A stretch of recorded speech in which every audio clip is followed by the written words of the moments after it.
We're talking all about YouTube today, one of the fastest growing mediums in the online world. One video went super viral. One of the biggest news channels in the UK interviewed me and Zack. By the time we got home from that event, that video went super viral. We ended the year with 420,000 subscribers. We had a TV show filmed about us that we traveled the whole of Europe. What's the best way for people who are stuck finding the right ideas or finding consistently good ideas? The hardest battle of YouTube to win is that click. A really great YouTube video is still going to lose 20% of its audience within the first 30 seconds. What do you find does or doesn't work well? If you look at Cody Sanchez's highest ever performing video, it's got 5.4 million views. That title is the most unoptimized title I have ever seen. Instead of having stop wasting time, it's like how to be better. Just to give people an idea of what's possible and what you're seeing work these days. We did $555,000 in revenue of 127,000 views. What are some tips you have for people to quickly get to that first stage? That's two sort of principles that I'd say to entrepreneurs that was part of our success. Is one. All right, welcome back to the Niche Pursuits podcast. My name is Jared Bauman, and today we are joined by Jamie Rawsthorne. Jamie, welcome aboard. Thank you very much. Excited to be here. Good to have you. It's been a long time in the making. I'm excited for this one. We've been trying to get this in the books for a while. You're here. We're talking all about YouTube today. I'm excited. We talk about YouTube a lot on the weekly news podcast episode, how it's one of the fastest growing mediums in the online world. Certainly a lot to go behind that. But today we're talking about what you bring to the table and your success there. So very excited to have you on board. As we like to do, maybe give us some backstory. Tell us a little bit about who you are and maybe what got you into the things you're working on now. Yeah, sounds good, man. My journey in YouTube started in 2018. I moved to London with my life savings when I was 23 years old and set up a YouTube channel called the Zack and Jay Show with my best friend from university. It was 5 months in, we had 50,000 subscribers. We were losing about £5,000 a month and it wasn't looking good. One video went super viral, which we were always sort of banking on. And that sort of saved our asses. That ended up becoming one of the fastest growing channels in the UK. We ended the year with 420,000 subscribers. We had a TV show filmed about us that we traveled the whole of Europe. 2.5 years in, I was like, that was really fun. Do I really want to be a YouTuber for the rest of my life? When Domino's have got a new flavored vegan pizza and they give us 10 grand and we have to shout out and say it's amazing. Is that what I want to do? So ended up leaving the Zack and Jay Show. Just shy of 1 million subscribers, went to Mexico on a one-way ticket. A year into that, was like, kind of need a little bit of cash. This savings isn't going to last forever. Started sending cold DMs out to some of the best entrepreneurs that I could see entering YouTube. Landed some really cool clients from there. And so, yeah, for the last 2.5 years, I've been advising some of the most exciting, best entrepreneurs on the platform of YouTube. So 7 years in YouTube, absolutely obsessed, absolutely love the platform. And yeah, looking forward to talking more about it today. It's fascinating to hear your success with the Zack and Jay Show, and then kind of getting, I want to say getting it to where you wanted it, because that's obviously not the case, but getting it to a point where it was quote unquote, I use air quotes, successful, and then walking away from it. I mean, I know everybody listening probably has had a project where they have felt like walking away from it. How did you determine that? How did you make that decision? Sounds like it worked out well for you, but a lot of people probably are listening and going like, I'm kind of stuck between trying to figure out if it's the right move or not as well.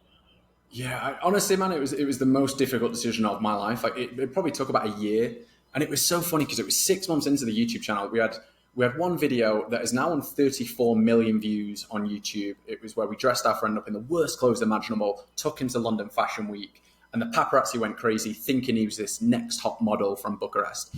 And until that moment, my eyes were so focused down that I never actually asked myself, do I want to be a YouTuber? That went super viral. I got about 15 million views in 6 weeks. And there was this strange sort of twinge inside me that was like, you're now a YouTuber. You kind of got to do this thing.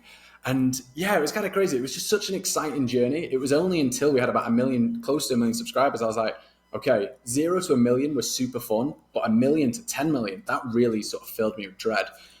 And I think it's sort of an interesting thing that a lot of entrepreneurs resonate with. Like you grit your teeth, you grind so hard trying to sort of achieve this thing. And then when you finally do it, it can make you feel a little bit lost on who are you without this big challenge? Who are you once you've achieved this big challenge? And yeah, I think I was 7 years into entrepreneurship at that stage. And those sort of questions came thick and fast. And I found them very hard to answer while still running the YouTube channel. So sort of pressed the eject button. Originally, it was just for 6 months to leave the YouTube channel. That ended up being a permanent one. But yeah, it was an interesting sort of stage and period. Yeah, man, there's so many things in there that I know everybody who's starting a business or starting something online wrestles with. So it's really good to hear you talk that through. What were some of the things that led to your success with that initial channel, the Zack and Jay Show? You talked about how, I think you said 6 months in, you were losing 5,000 pounds a month. You finally got that viral video. You kind of talked about how you always thought that would be the break, and then you got the break. What were the strategies, the ideas behind what you guys were creating, and maybe what worked in the end? Yeah, I think there was quite a lot of things that went into it, and yeah, I have done a lot of time of like deciphering it and applying it with entrepreneurs that I work with on sort of what brought the success there. Me and Zack, we had been viral before, pretty much even before we had a YouTube channel. Back in like 2016, we dressed up as fake Olympians after the Olympics in 2016, and in Manchester, all the Olympians were going around on this massive float and they had the medals on. So we dressed up as fake Olympians, we put on the medals, and we were ushered onto the buses. So we were waving to hundreds of thousands of people as if we were Olympians. So basically faked our way there. One of the biggest news channels in the UK interviewed me and Zack and were like, "You're not Olympians."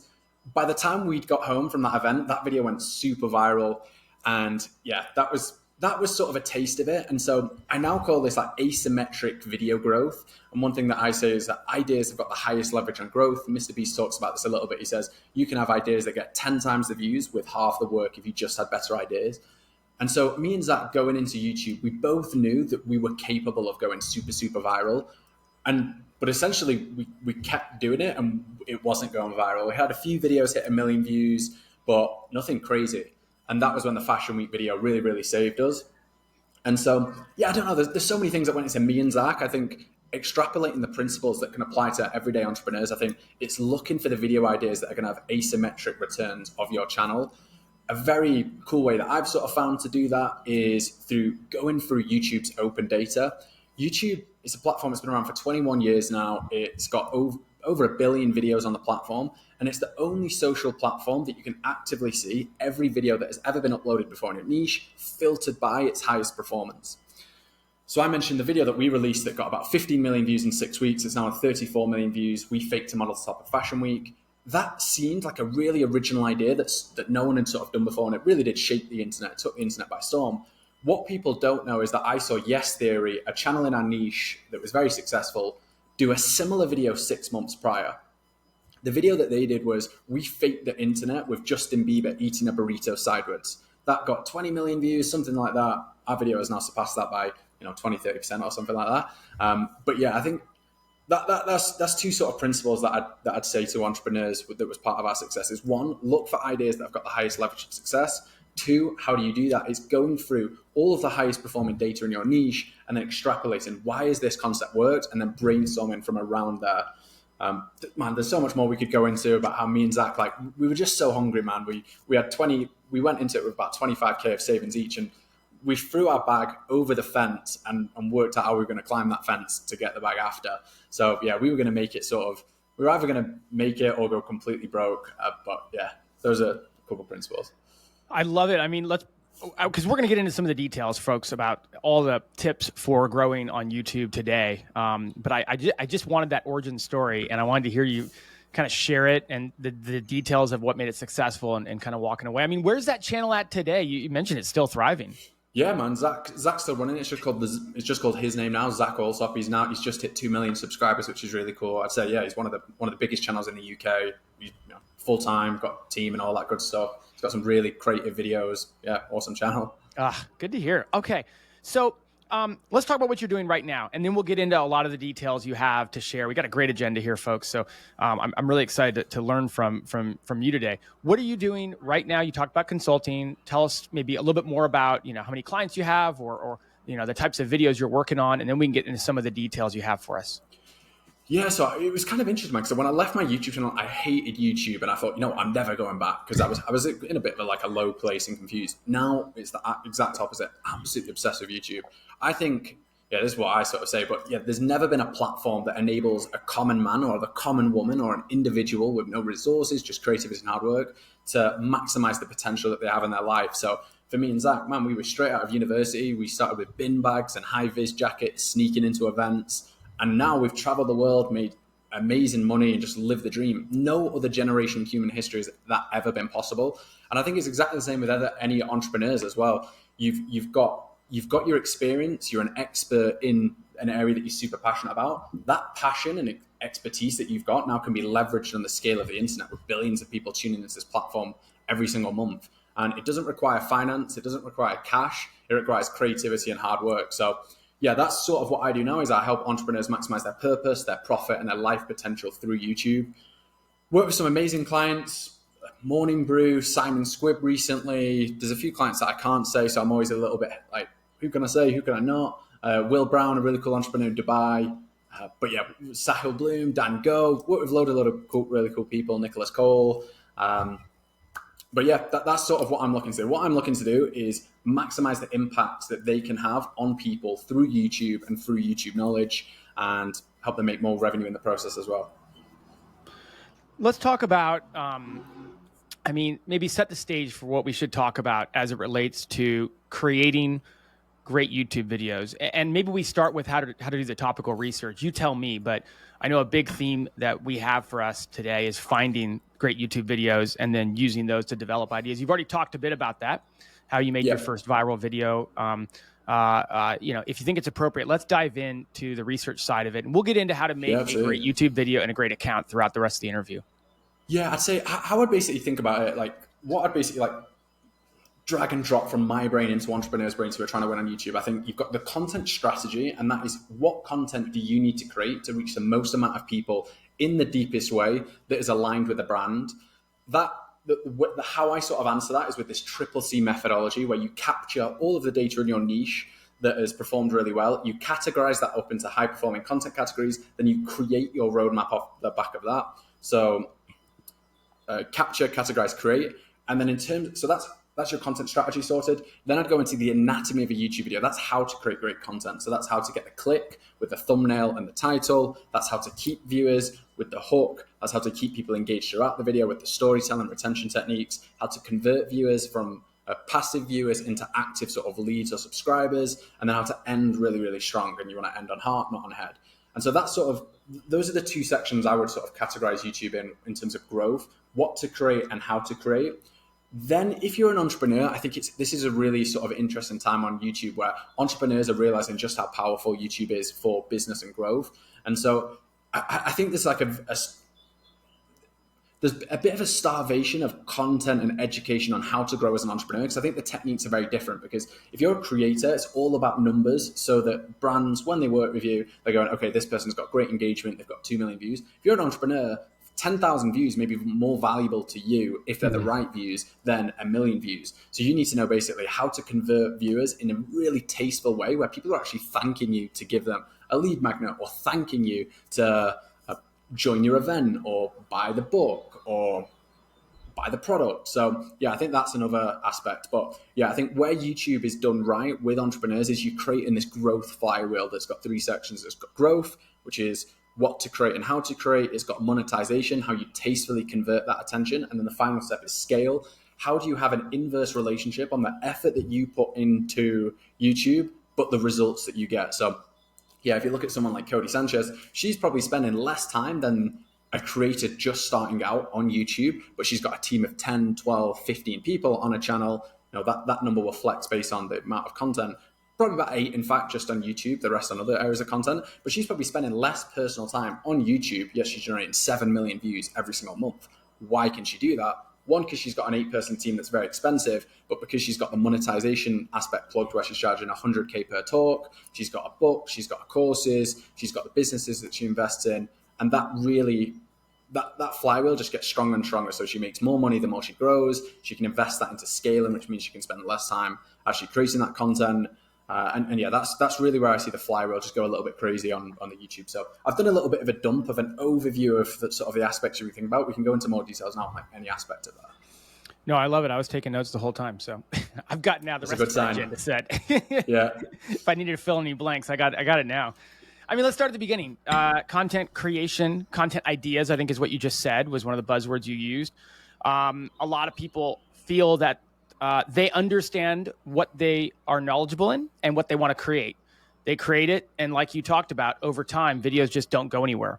Or maybe one video goes somewhere, but that isn't necessarily indicative that the rest of the videos are going to go somewhere. So I think this touches on a lot of people's challenges for finding good ideas that are proven to work. And even if they find one good idea, making that more scalable or more repeatable.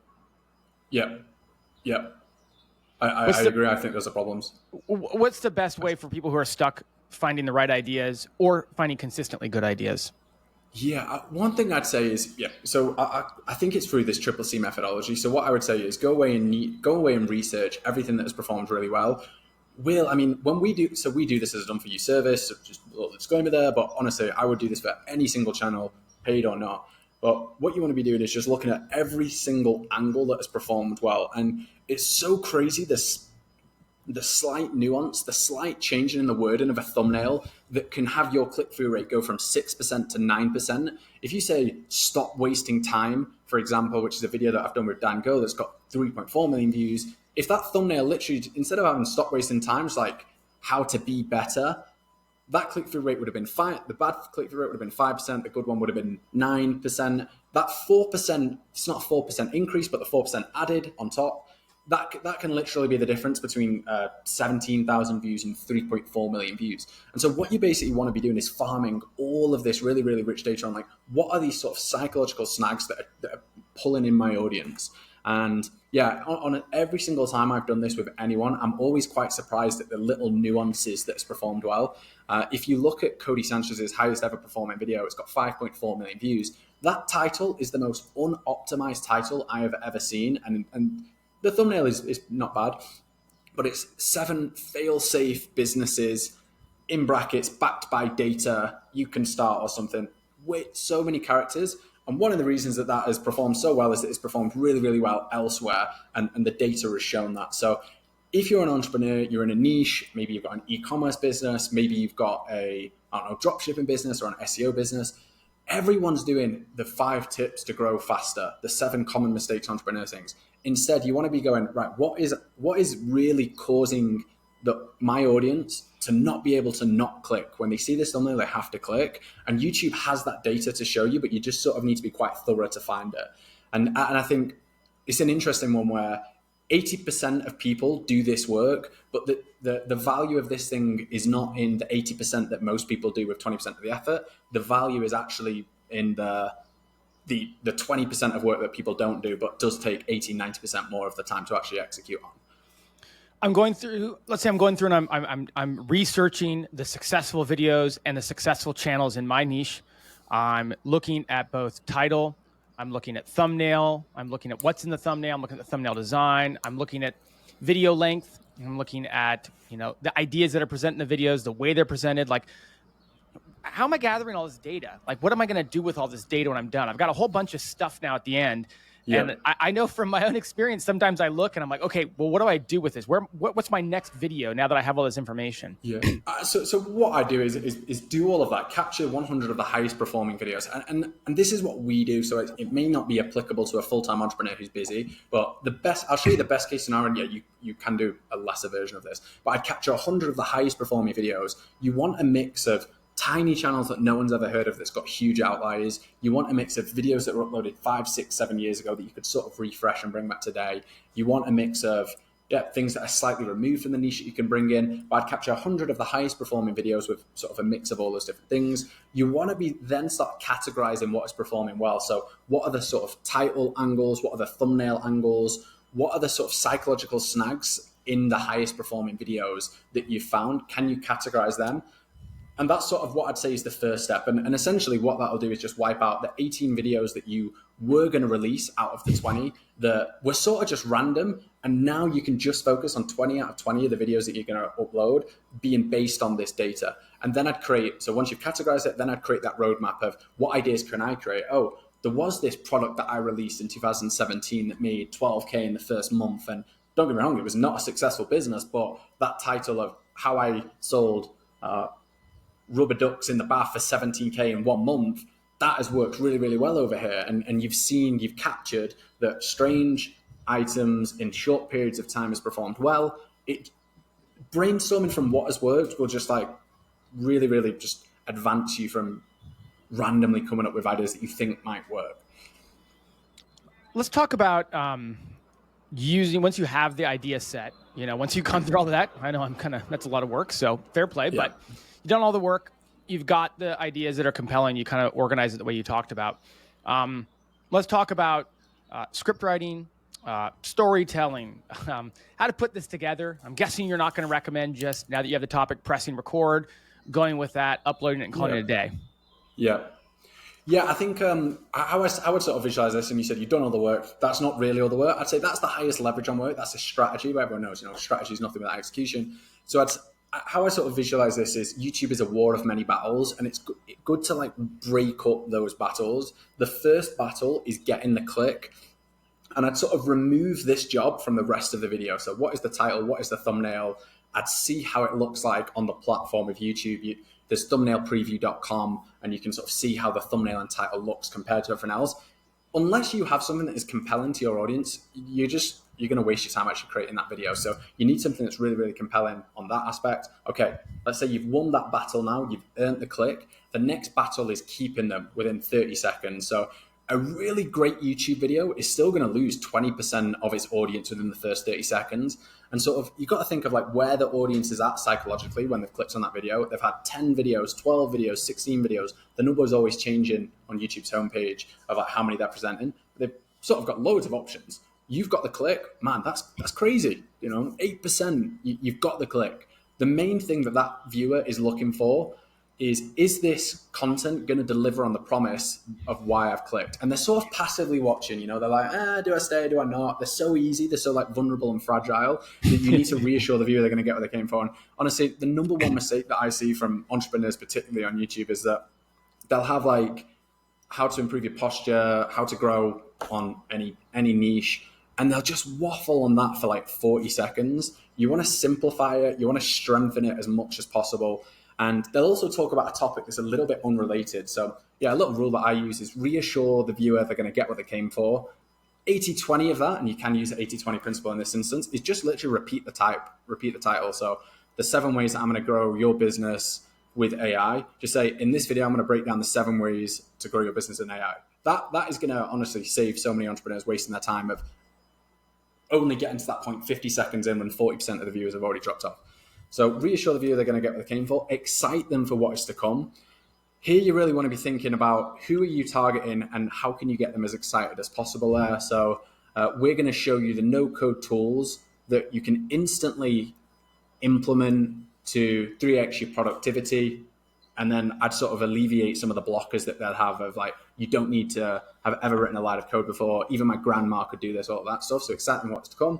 And then the other sort of key mistake that people make is they waffle too much and they don't deliver on the content. So yeah, I did a bit of a tweet thread on this, but Dan Go, he did a video of like 5 steps to improve your posture. And he was only getting to the first step of those 5 steps, like 2.5 minutes in. If you look at his highest performing video now, it's 20 lessons or 44 lessons I know at 44. I wish I knew at 20. It's got 3.4 million views. All he does is repeat the title and he's getting into that first point 7 seconds in. And so that's like the 80-20 rule. There's so many other ways that like more complex hooks can be included and, evoking way more emotion, violent hooks, stuff like that. But if you really just want to slice out and cut out really, real common mistakes, it's reassure the viewer, excite them what's coming and deliver as like fast and effectively as possible. Hey everyone, Spencer here, founder of Niche Pursuits. So you probably know the importance of building internal links so your site can perform well in Google. Today I want to share how Link Whisper can help you add outbound internal links to your articles. As you draft your article in WordPress, Link Whisper scans your site, identifying the best internal link opportunities. It then recommends the perfect anchor text and link to add. With just a click, your content is updated with new internal links. No more expensive tools or tedious manual site searches.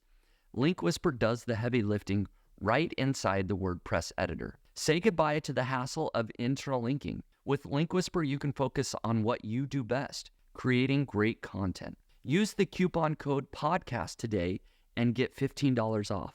Elevate your website's internal linking with Link Whisper now. Building smart internal links just got easier. Go to linkwhisper.com today and be sure to use coupon code podcast to get $15 off. What types of content typically do well on YouTube? And I know it's a broad question and I know it's niche dependent, but maybe we can just help people understand, like you kind of went through what I would call like a listicle, like 44 things I wish I knew. You did like a, a top tips kind of example, like 5 tips for improving your posture. I could see a deep dive on a topic. I could see like an op-ed type piece, right? Like I'm just thinking of all the different YouTube videos I might watch myself. What types of, how do we, obviously we can research our niche, we can research those top videos, we can see what's performing well, but then how do we use what we see that's performing well to then get our minds around the types of content or the types of video structure that you typically see perform well? It's interesting, man, because I think YouTube, there is infinite niches on YouTube, and every type of content performs well. You'd be crazy how deep the rabbit hole goes with niches and types of videos. And what the hell? There's a 8-hour video breaking down the first chapter of Harry Potter. There's all sorts. Every type of content performs well on YouTube if you're passionate enough about it. But I think with entrepreneurship, it really is like, I'd break it down. The hardest battle of YouTube to win is that click, because you're fighting against 10 other videos. So it is whatever generates clicks with your audience. And I think the other thing, which is sort of an interesting thing that so many people miss, is a lot of people use YouTube because they want to feel something. And entrepreneurs in particular miss this one, because you'll never watch YouTube with a beautiful sunset or a beautiful dinner. When do you watch YouTube? At lunchtime, when you're eating, at the end of a day. And so that's something that you really want to be thinking about as well, is how can you evoke emotion? How can you move your audience face within the first 30 seconds as well? If you watch any of the entertainment videos, you'll see that Mr. Beast, my old channel, we'd be going, right, bang, in your face emotion. Entrepreneurs sort of lose that with, in this video, I'm going to break down the 3 steps to do that. There's better ways of spicing that up and making it more engaging. It's really interesting to hear you talk about that, because I've never done that before. And that's a really good point. Like, think about where people are going to be when they're watching that video. And a lot of people listening are going to be maybe running an e-commerce business. Their videos aren't going to maybe be about the most inspiring things ever. Maybe they're talking, to other entrepreneurs, about business stuff. Also, not the like sexiest kind of stuff, but keeping a mindset around, hey, what are the emotional reasons people are even there to get that content, to consume that? That's a really good tip. Yeah. And I'd say, a couple like where I've sort of got that framework from, or formulated the framework. I've always sort of known it. But Matthew Dix, the author of Storyworthy, World-Class Storyteller, he says a good story should slap you in the face. I think that's actually, a good story should grab you by the throat. And then Sam Parr, who grew The Hustle, sold that for tens of millions, he said a good email subject should punch you in the face. And so what I've sort of said is a good YouTube hook should be violent. How can you make it more violent? It either grabs you by the throat, punches you by the face.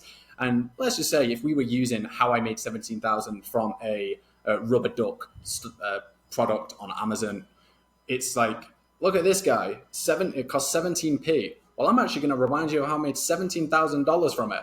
And I was living at my mom's basement. Would you look at that? It's like, that is so much better than, so guys, I've got this crazy story for you, and I almost can't believe that it was real. But back in 2017, I was trying this new product. I was searching for ages, and I finally found the rubber, and I finally found this thing.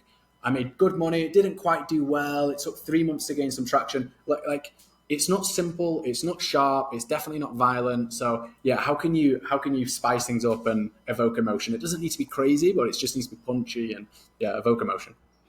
I've asked you a lot of very specific questions, hey, how do we do research? How do we get that first 30 seconds? How do we create the script, story, and all that? Like, maybe I'll just take a step back. You worked with some big brands. You talked about Dan Go, Morning Brew, a bunch of other brands that you've worked with. Like, what from a high level is working that those of us who don't see inside these accounts, that don't work with these brands, that we would miss? What are some insights that you can share with us, just from a high level, very open-ended?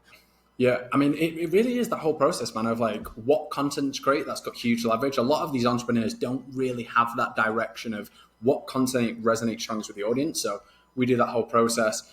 Yeah, and so many of those big channels have got millions and millions of views per video off the back of that process of just that triple C methodology.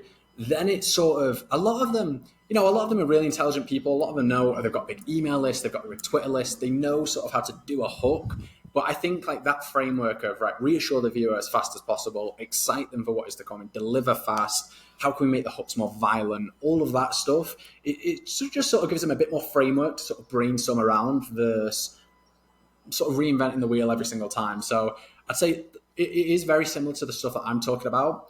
The key thing that I think every entrepreneur nails, which is so important, and to be honest, this is the reason why I haven't got back into YouTube yet. Like, I'm super excited to get back into YouTube.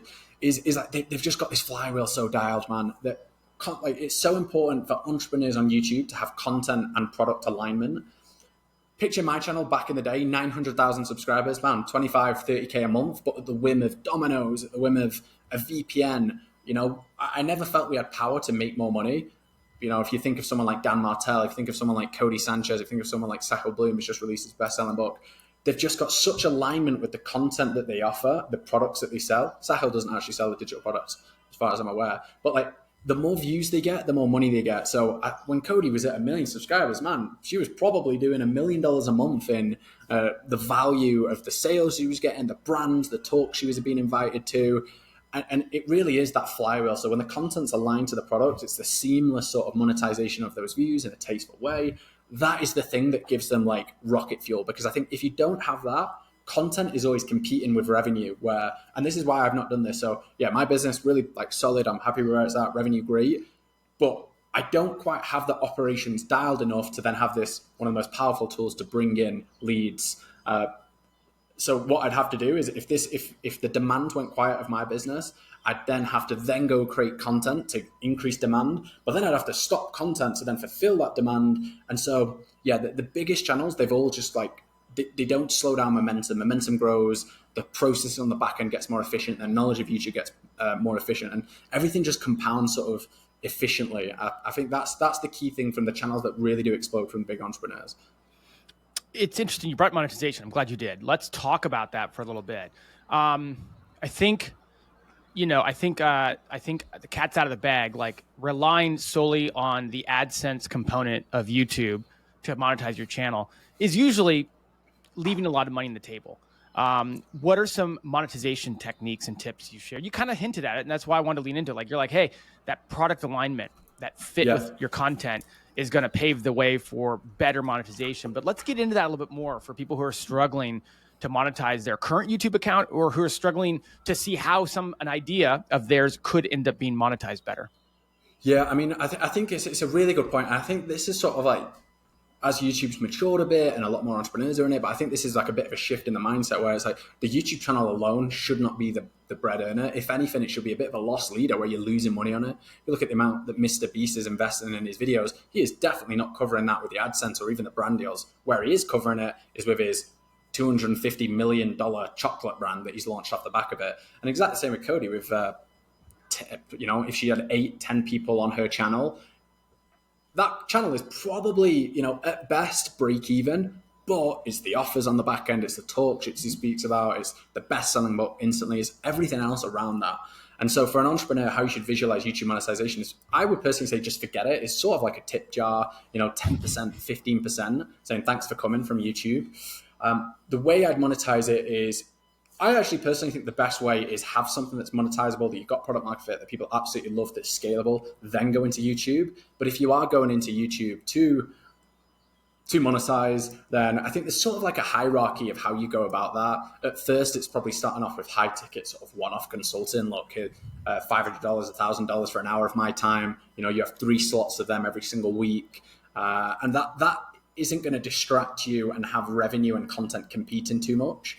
And then, once you've got you want to be constantly building an email list. Once you've got an audience, then you can do your cohort-based courses or whatever sort of increases the revenue there. And eventually you can go into sort of full-blown sort of digital ecosystems and stuff like that, where you've got the value ladder, a cheap ebook, then you've got a $200 course, and you've got a $1,000 course, and you've got a 10K high ticket thing and a 50K mastermind thing. But yeah, I think it's a very important question. I actually personally don't know, I don't think there's an exact answer, and if there is, I don't know it. But man, it's something that I think about a lot. that perfect relationship between content growth and monetization. A lot of people have challenges with getting people off of YouTube and into some other form, like an email list or an opt-in, or even over their website, even over to their brand, right? What do you find works well for that? I've interviewed people over the years that are like, don't bother, because YouTube's algorithm doesn't reward that. So just figure it out inside of YouTube. We've also talked to other people who are like, no, I do pretty well getting them off YouTube, and that's part of my general content, approach. What are your thoughts on that? What do you find does or doesn't work well? Yeah, I definitely think it's an interesting sort of conflict, but I would say it's so worth doing. Like if you're doing YouTube for business, and you need to be able to get those leads because views alone are just not worth that much. I think if we're talking about how we can convert viewers into leads, it's a very sort of simple change in the positioning. So instead of saying, please subscribe to my newsletter, it is for those that want to go even further into this topic, I've built an extra resource that you can sign up to there. And I think that slight change in nuance of asking someone to do something versus presenting an extra bit of work that you've done for those 10% of people that are even more engaged in this topic, I think that's the way to do it essentially. And that gets them into the funnel. You can have like a 5-day welcome email course or something like that, or a 5-day email thing to nurture them, then have a call to action to book a call or inquire about this. But I think that's the sort of way to do it. And that what you basically want to do is just have like a really seamless process. I sort of see it as like sieving for gold, where 99% of the water just seamlessly passes through. It's not annoyed whatsoever, but that 1% who are super engaged, you sort of keep them sticky and you sort of keep them for yourself. And yeah, that's the key. You basically don't want to piss off the people who don't want the extra bit. That's there. Yeah. Yeah, it goes back to your point also about like really aligning your content with what your business does, with what is beyond just the video. If you don't have something that makes sense for people as a result of that video, it'll be hard to get them into a lead gen type of environment. Exactly, yeah, and that just makes the whole thing easier. Like if those things are separate, then what's the lead magnet going to be? What's the content once they get the lead magnet going to be? So. Hey, let's tell some fun stories, maybe some success stories. You shared a couple as we were working on this agenda. I'm going to pull this one out. Hopefully, you remember what you were talking about when you put it down here. Cause I love this one. Only 53,000 YouTube views, doing 450,000 per month. I mean, that's insane. Maybe kick us off with that one if you could, or tell us some other stories of success, just to give people an idea of what's possible and what you're seeing work these days. Yeah, man. I mean, so that's a guy called Will Brown. He's based in Dubai. He's an English dude. He's actually from like 45 minutes away from me in Manchester. And yeah, so I've been sort of curiously exploring what is like the best way in the world to monetize on YouTube. And this guy's pretty damn close. So he's got a channel with 72,000 subscribers. I worked with him as like a consultant. We did the strategy process for him. And yeah, it was actually January this month, which you probably may not have the data for, but he did $555,000 in revenue of 127,000 views. And I think the peak sort of ratio he's got is like $8 per view. Anyway, it's absolutely insane. And it's not super niche. It's general business topic with general business consulting. Each video gets 3,000 to 10,000 views.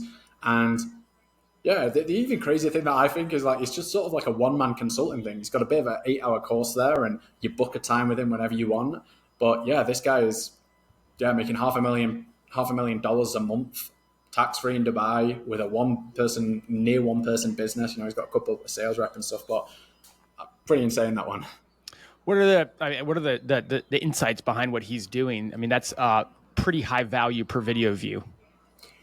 Yeah, I think the thing that he's nailed is he's a world-class entrepreneur. He sold a business before. He knows what he's doing in terms of the offer. So he is world-class at what he does.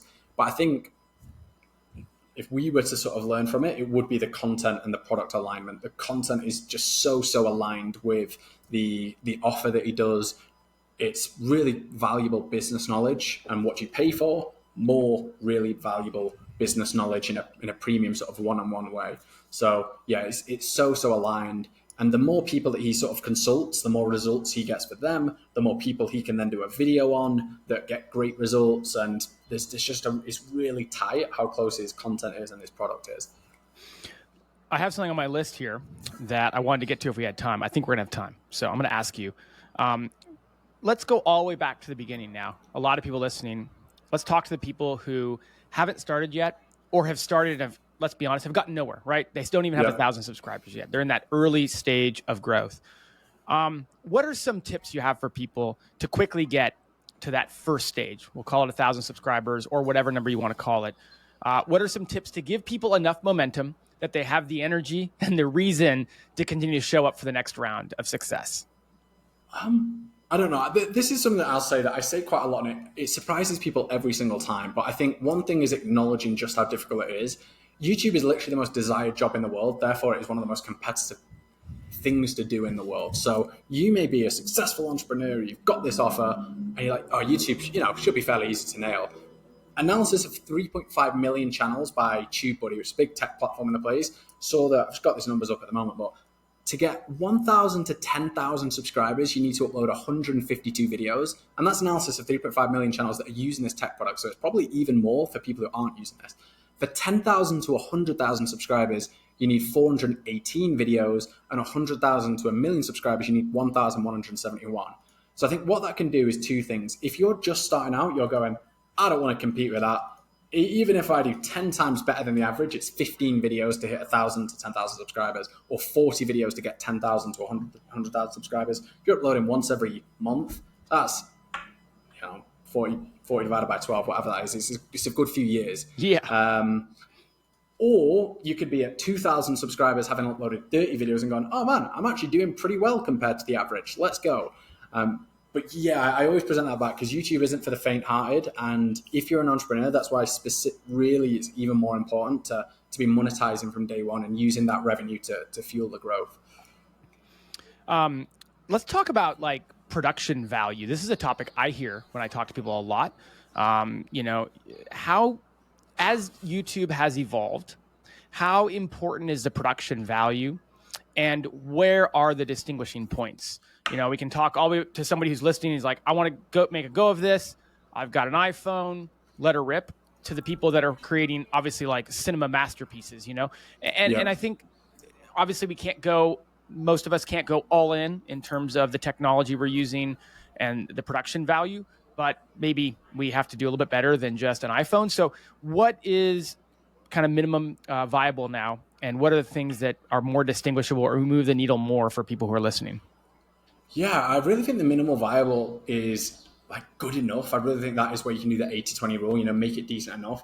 But I think it's people always over optimize for high quality production, and they very rarely optimize for high quality sort of YouTube best practices. And I think the reason is when they watch their favorite creators, it's so easy to see the good cameras, the good lighting that they've got, but they miss completely how good the hook is. They miss completely how you've been gripped and you've been reassured in the first 10 seconds. And so many creators who are stuck on growth won't say, I need better YouTube strategy. I need better YouTube knowledge. They'll go, I need better cameras. And that really, in my experience, is not the case. A lot of people are creating content. They're already going. They've got good enough standards, to be honest. It really is just the strategy that really takes them to the next level, I'd say. Yeah. So good enough. It doesn't need to be amazing. It needs to just make sure that, we talk about it in the podcast offline, obviously, as we're creating the podcast. Like, we got to have mics that are, good, but, the sound quality has to be there, that sort of thing. So let me ask you, let me close on a couple questions about your brand, your business. I mean, this is a business podcast. This is a podcast where we interview people about the success of their business. We've been talking all about how to succeed on YouTube, which I think is what most people are really interested in. But really quickly, you've grown a business of consulting, and I just maybe, close the loop on that. Tell us where that business is at right now in terms of number of clients, and what has been the most successful way for you to have grown your consulting business so far? Yeah, man, it's been really interesting. Like, when I started consulting, I sort of did it out of not desperation, but needing cash, and not wanting to eat into my savings that I'd spent ages building up. And I never saw myself running a consulting business. I'd only heard about a high ticket offer 6 months into selling one, like a done for you YouTube strategy. So yeah, it's been a really interesting process. What would I say about my business? I'd say something that's kind of interesting. I used to think that working on the product was competing with marketing. So the whole last year I was like, right, I just need a world-class product. I need people that absolutely love this product. And I actually think, the business tripled last year, and there was zero marketing. So it was all through referrals. It was all through intros. So I thought that was pretty cool. A product doesn't necessarily compete with marketing. It can actually be the best marketing. But man, I'm sort of like frothing at the mouth where I've got quite a lot of spare capacity. I do zero marketing, tiny bit of sales for the inbounds that come in. And so I've been sort of rubbing my hands saying, really, what do I want to do? How do I want to make my mark on this space, maybe on the world if you want to go that far. But yeah, I'm really enjoying it, absolutely loving it. yeah, I'm really excited about the business. I feel like it's a little bit fluffy and stuff, but yeah, it's cool. What types of clients do you tend to work with? And again, I'm just trying to think, like, is it people who have not yet started a YouTube channel, who have not put any time into it, but they have an idea, or maybe they have a thriving business behind it and they need it? Or is it people who already have a successful YouTube channel and they need scale, they need help with that scale? Like, who have you landed on as your target market? Yeah, I'd say like where we get the best results are people that have already been creating content. They've already got like usually 1 or 2 full-time staff on their YouTube channel. And that really helps us take them from 3 to 8 on the YouTube scale, or 4 to 9. If you're just starting out, we massively accelerate the knowledge and you being able to execute. But then we're sort of taking you from 0 to 6. And you still sort of need to put the reps in. So I think we can definitely help with most people, apart from like the top like 1%, your Mr. Beast and all that stuff. But it really is the people that are already creating content that we get the best results for. And it usually is entrepreneurs that are spending over 10K per month on YouTube, that have got a back-end offer that can scale, because that's where we can track the revenue. And yeah, from those guys, yeah, we crush it, to be honest. Closing out, let me ask you, I mean, right now, YouTube is the number 2 search platform in the world, just behind Google, which is amazing. Like, YouTube is being used so frequently. They have obviously their bedrock product, but they also have different types of content. We've got shorts. Yeah, I could go on and on about it. Like, where do you see YouTube going in the next couple of years? What is going to be the future of YouTube in terms of what's going to be successful in the years to come? And if people had to put their time towards something specific that maybe isn't yet huge, but might turn into something big, where do you think that might be? I think YouTube is really trying to become the everything app. TikTok has got its TikTok shop, which absolutely exploded. I don't think YouTube as a company is as good. It doesn't seem to be that nimble. It doesn't seem to have exploded with any sort of feature apart from shorts. So I guess I kind of got to give it that. But even then, it was super behind TikTok. Yeah. And it only launched because TikTok got banned in India. I think it was 2021. But yeah, YouTube is definitely investing really heavily in the everything app. One big sort of competitive area that is fighting for is the TV screen. So Netflix market cap, what is it, like $250 billion? They have to spend $18 billion per year on content to keep you on that screen. YouTube makes $30 billion every single year. And now it's trying to own that screen. So it's making $30 billion while Netflix is spending $18 billion. And if YouTube can have the long screen, the big screen, that's where I think it can go into originals and stuff like that, compete with Netflix, because it's got the user sort of habits and patterns. So I do ask myself, because I'm highly, 110% leveraged into YouTube from a career perspective, should I diversify? Is the threats on the platform? And I think I'm pretty damn bullish on the platform. But yeah, I am also a little bit scared because, I guess I could pivot my knowledge into, grabbing attention. And could I do that on TikTok and other platforms? I think the answer would be yes. But yeah, I'm pretty bullish on it. Yeah. That's what I wanted to ask. I mean, you're spending every day, all the time inside of YouTube, helping other creators grow. I mean, if anybody has their finger on the pulse, it's going to be you. So it's fascinating to see these things obviously change so dramatically as well. Like, not going to hold you to any of these things, but if anybody knows, it would be you. Yeah, I think they definitely had nibbles at Patreon and TikTok Shop and all of that stuff, but I think they've just got such a big cash cow and such a big organization that they're not too incentivized to bet too aggressively on those individual sort of areas. But they're definitely sort of trying, and they're definitely going for it. Jamie, this has been great.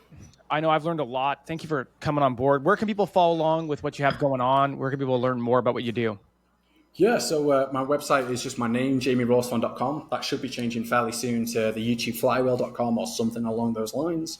Pretty active on Twitter, so you can follow along there. It's probably the best bet. Cool. And yeah, looking forward to getting to YouTube soon. So if you see my face on a thumbnail, then definitely give that a click. That's right. Helps that 8%, right? 8% to 9%. Let's go. All right. You heard it here first. Jamie, thanks so much. We'll get those links in the show notes. Appreciate you coming on board. Jared. Really fun to do a YouTube deep dive. Man. Learned a lot. Thanks so much, man. Thanks for having me. You got it.